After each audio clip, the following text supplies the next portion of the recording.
Okay ဒီနေ့မလေးရှားလို့ ဟာရီဆရာ ဟာကြီးဆိုတာနေရလေဒီနေ့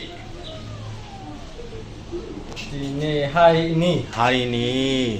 တပတ်ခါ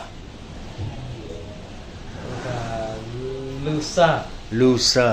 เนาะဟာဒီလူစာလည်းပြောလို့ရတယ်မနေ့က နေ့က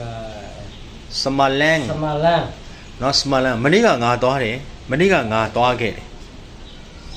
နေ့ကငါသွားခဲ့စမလန်ဆာပရကီ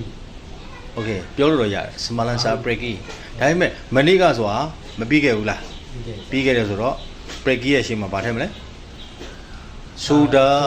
ဒါပရက်ကီပြန်ပြောကြည့်အောင်မနေ့ကငါသွားခဲ့တယ် နေ့ကငါသွားခဲ့ စမလန် ဆာယာ ဆူဒါပရကီ စမလန်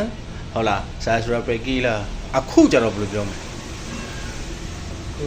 နောင် ဟေးနောင်ကဗာတဲ့အင်္ဂလိပ်လိုကြီးအခုကနောင်ဟမ်အခု စကာရန် စကာရန်เนาะစကာရန်ဆိုတာအခုเนาะစပြီးတော့လောက်တာစသွားတာတွေပါတယ်စ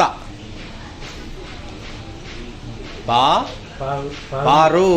เนาะဘာရိုပရက်ကီစသွားတာเนาะစလာရင်လဲဘာရိုမာရီเนาะစအလုပ်လုပ်ရင်လဲဘာရိုကရကြလာเนาะဒီလိုပုံစံလေးတွေပြောပါတယ်โอเคမှတ်ထားအောင်เนาะ